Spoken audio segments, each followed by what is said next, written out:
Saya mau katakan bahwa Timnas Indonesia kali ini adalah Timnas Indonesia dengan rasa singkong keju. Kritik itu diperlukan dalam bidang apapun, tapi mengkritik yang membangun.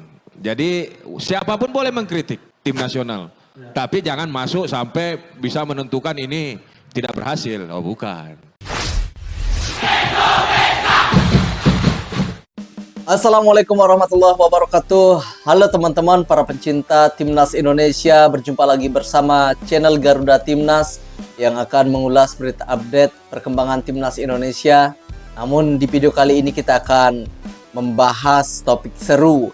Kita tahu Bung Toel adalah orang yang berani mengkritik kinerja PSSI maupun sepak bola Indonesia, bahkan kinerja pelatih Sinteyong pun ia kritik. Bahkan di saat Timnas Indonesia sedang mengalami perkembangan kemajuan, tetapi Bung Toel ini selalu mengkritik kinerja Sinteyong yang dianggap kurang lah, ya biasa saja, bahkan selalu membeda-bedakan pemain naturalisasi dan pemain lokal. Kita langsung saja reaksi videonya. Saya mau ngomong bola sendirian. Soal apa? Soal Sinteyong, nggak usah. Kita pur dulu lah. Sinteyong kita kasih pur, nanti kita bahas Sinteyong. Kan udah enak dia, udah perpanjangan kontrak. Pasti nambah tuh kayaknya angkanya tuh. Udah ada terowongannya sepertinya. Tapi yang pasti sebelum lawan Irak, Sinteyong mungkin sudah akan tanda tangan perpanjangan kontraknya. Kita bicara Timnas, langsung deh kita bicara soal Timnas. Elkan Bagot setelah tidak merespon lah mungkin lebih tepatnya. Kenapa dengan Elkan Bagot? Ada apa dengan Elkan Bagot?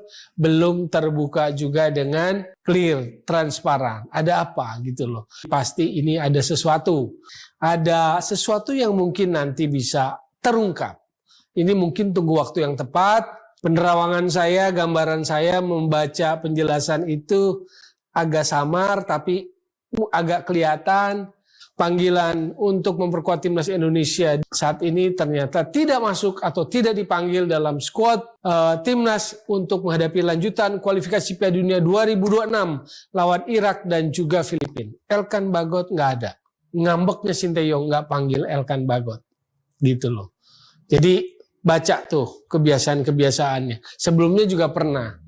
Yang pasti sepertinya Sinteyong boleh jadi ngambek, boleh jadi agak kesal sehingga kali ini dia tidak menyertakan Elkan Bagot.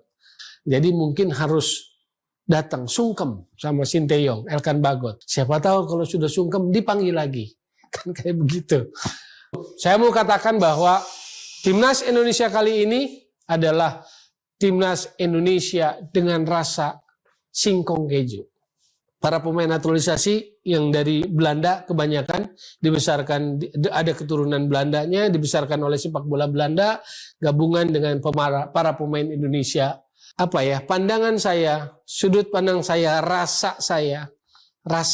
soal rasa Timnas kita kali ini adalah rasa singkong dan keju. Rasa keju dan singkong. Jadi Timnas kita, Timnas singkong keju, kita lihat jalannya.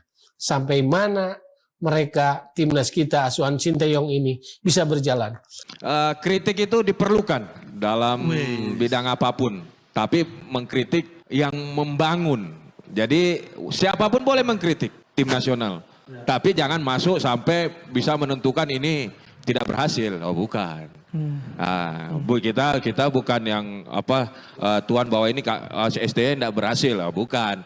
Ini progresnya kan kelihatan. Sabar dulu, kasih kesempatan. Tidak, ya itu dia bilang beberapa senior selalu bahwa pelatih timnas itu butuh waktu 5 tahun. Dia membuat dulu fondasi dia. Nah ketika target 5 tahun dia tidak mendapatkan apa ya berarti dia gagal. Ini kan baru 4 tahun. Ya. Berikan kesempatan Coach Sinteyong membuat fondasi dia, memilih pemain sesuai kebutuhan dia sampai pemain-pemain keturunan itu bisa membela Indonesia. Jadi bukan naturalisasi ya, pemain keturunan punya hak juga untuk memilih warga negara. Karena kan otomatis dari kakek, dari neneknya, dari orang tuanya. Memang saya pernah protes ketika pemain naturalisasi tidak mempunyai keturunan, ya masa kita diem ya. Ya. Harus juga kita mengkritik bahwa pemain keturunan siapapun itu, main dimanapun, ketika dia punya darah Indonesia, dia orang Indonesia. Kalau dia memilih kewargaan negara Indonesia. Nah, progres kita bisa lihat bahwa beberapa tahun ini ya cara bermain kita terus ketika ketemu tim-tim besar itu tidak down duluan. Itu kan itu bukan hanya di dalam lapangan yang harus kita kritiki, yang harus kita lihat bahwa itu belum berprestasi atau tidak. Di luar lapangan itu juga sebuah prestasi ketika merubah kebiasaan. Ya.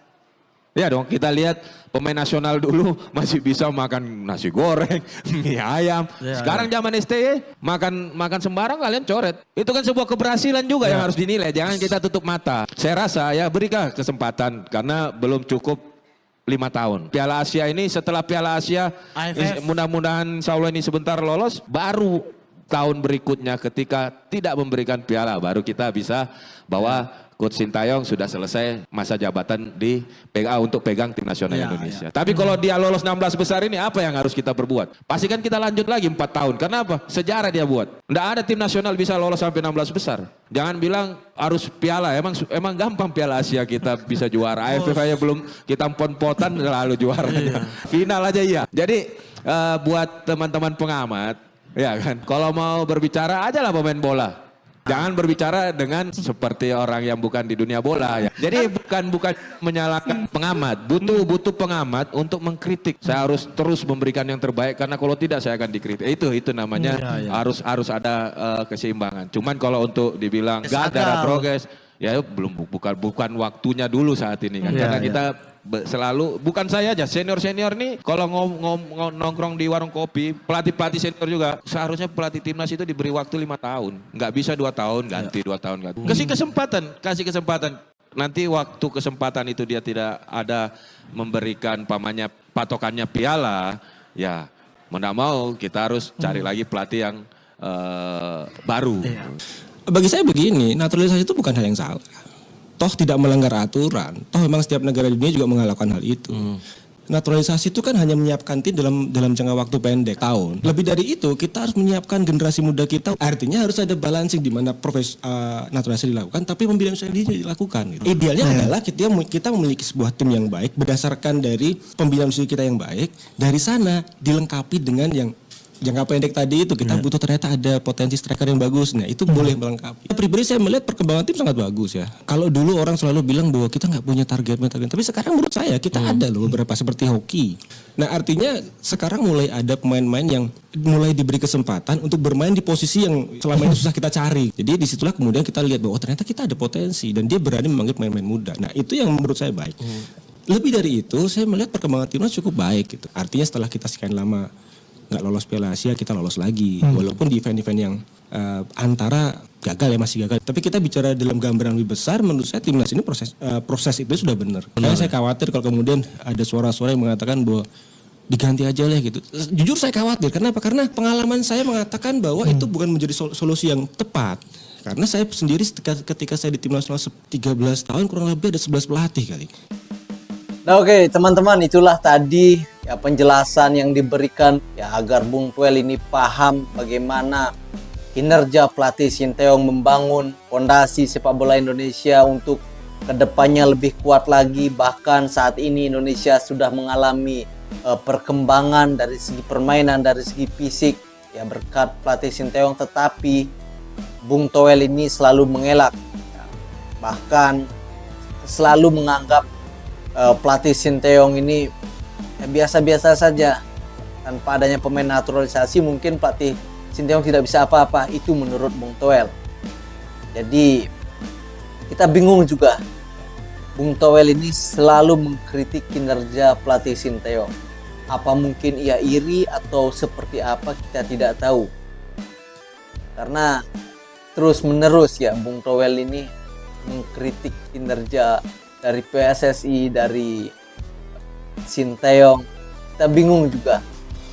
Emang punya masalah apa ya Bung Toel dengan pelatih Sinteyong sampai segitunya? Oke, kita akan berjumpa lagi di video selanjutnya. Jangan lupa bantu subscribe channel originalnya yakni Mas TV Channel. Dan bantu juga like channel ini agar bisa berkembang. Oke, bersama saya di channel Garuda Timnas. Kita berjumpa lagi di video selanjutnya dan salam olahraga.